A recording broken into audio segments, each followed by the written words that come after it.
Hello everyone, welcome back to the channel on another video on sports. I'm Shakir.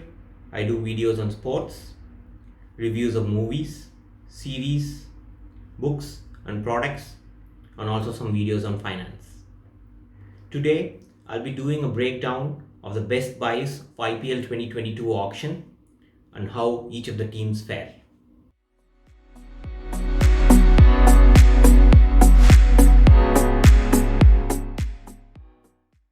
The IPL 2022 auction happened over 2 days on the 12th and 13th of Feb in Bengaluru. A total of 204 players were sold in the auction and 43 players went unsold. Each team was allowed to pick 25 players in the auction and only 4 out of the 10 teams actually achieved that quota. The 4 teams are Chennai Super Kings, Mumbai Indians, Kolkata Knight Riders and Punjab Kings. Of these 4 teams, CSK, MI and KKR picked 25 players, out of which 8 players were overseas. Punjab Kings picked 25 players as well, but they had only 6 overseas players in them.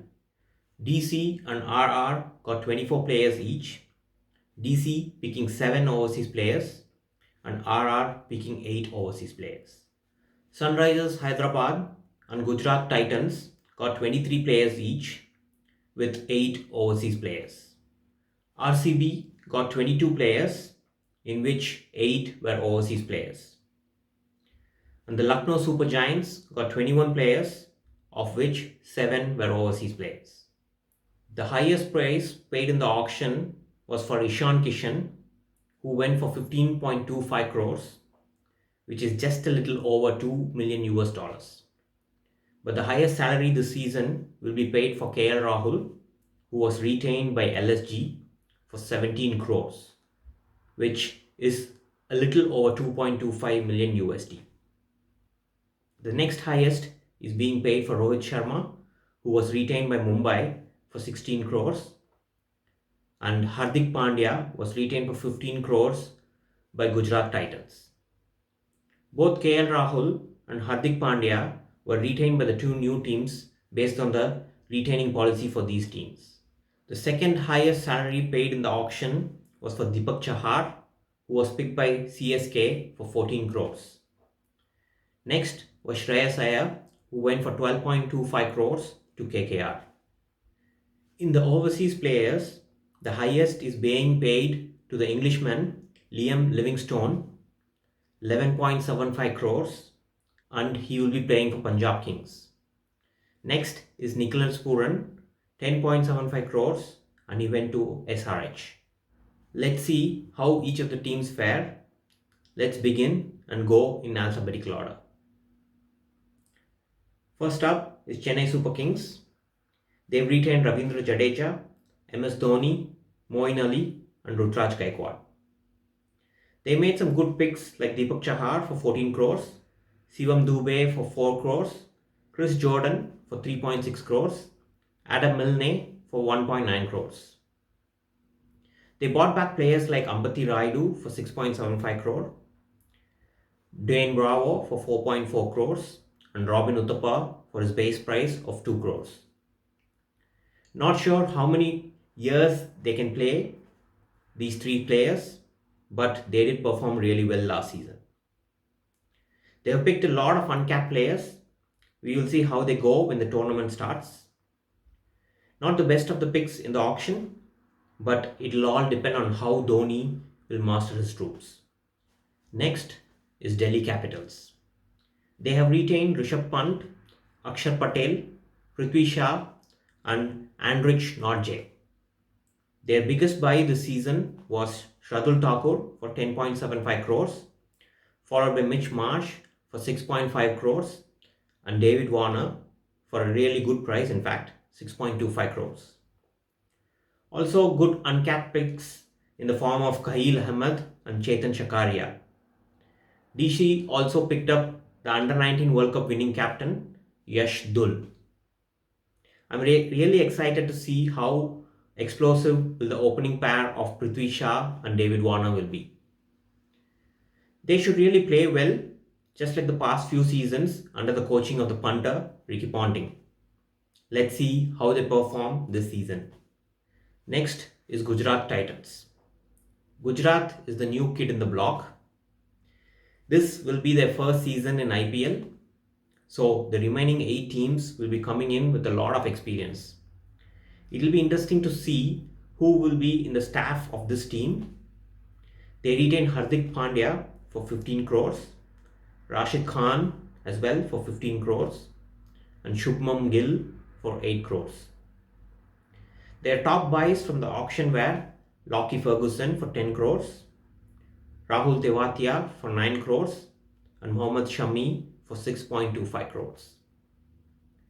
They've also bought David Miller, Matthew Wade, Jason Roy, Ridhiman Saha, and Jayant Yadav.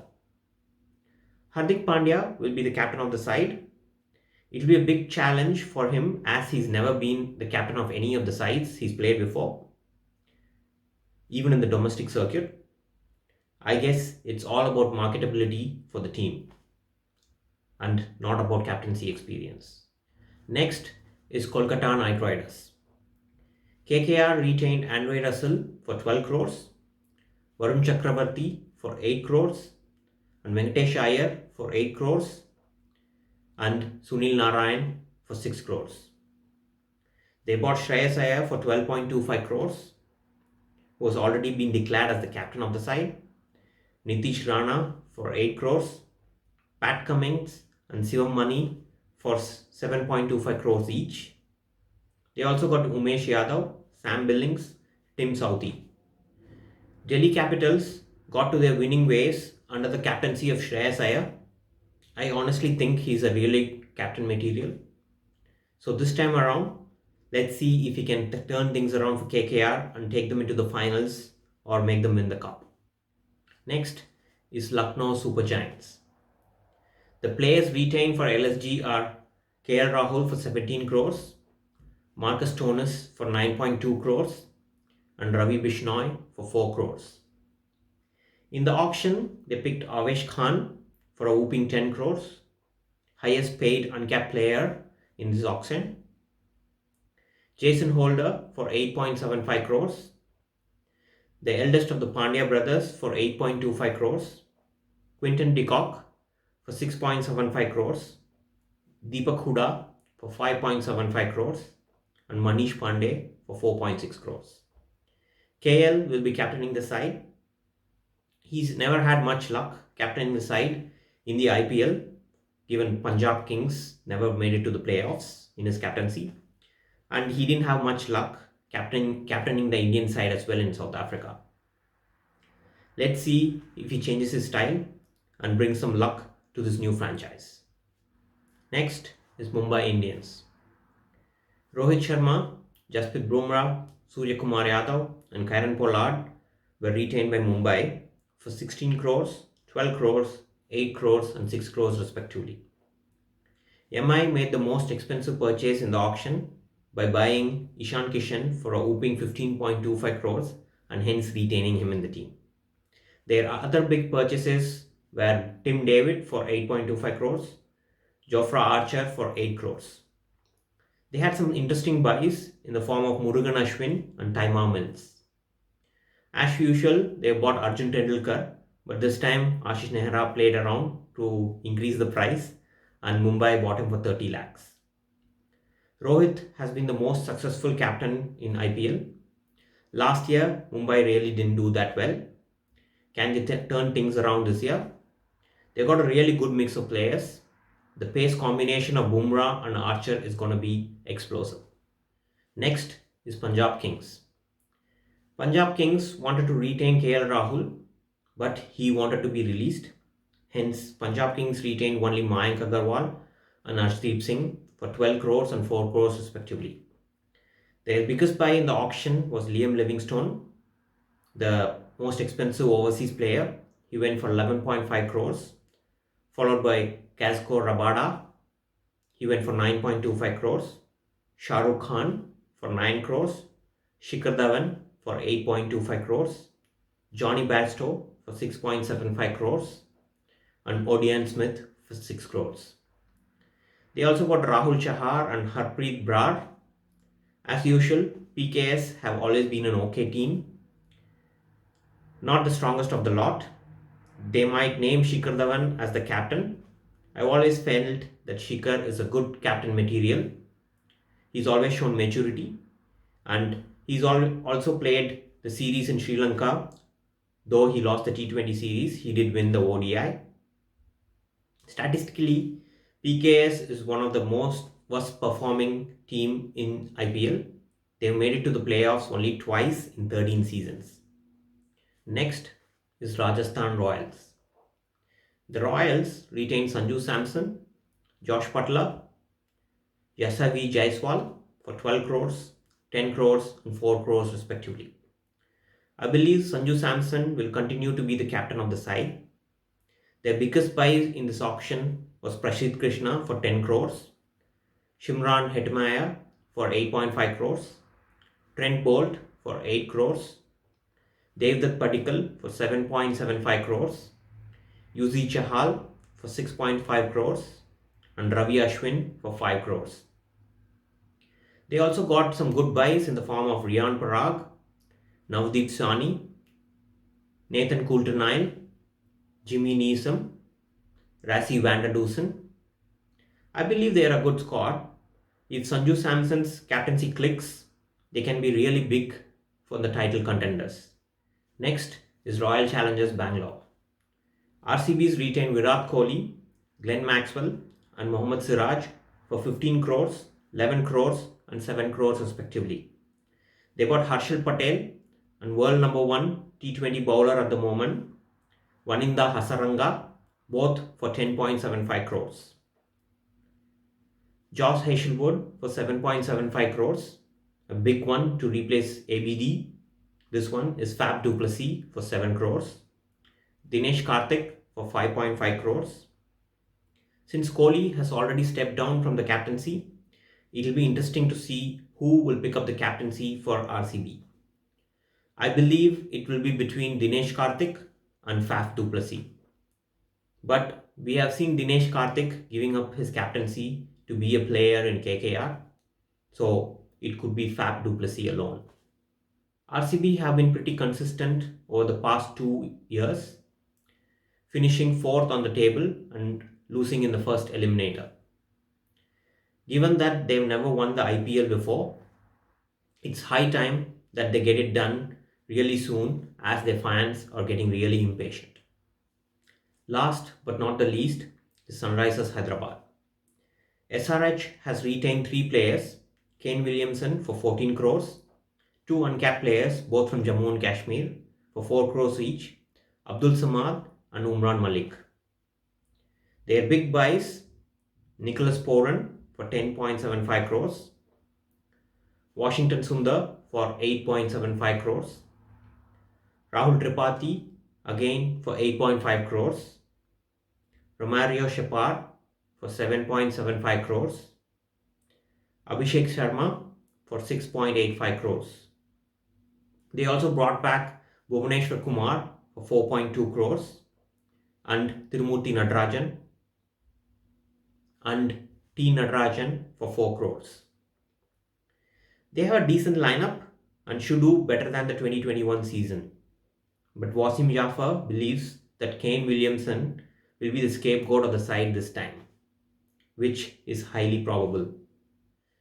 Since there are 10 teams now, the Indian capped players, the overseas players, and the uncapped players have all been spread across the teams now. The likes of Suresh Raina, Steven Smith, Ian Morgan, Shakibul Hasan, and Aaron Finch were all unsold. I can understand why Suresh Raina and Steven Smith were not picked, but Ian Morgan and Shakib should have been picked at least at their base price.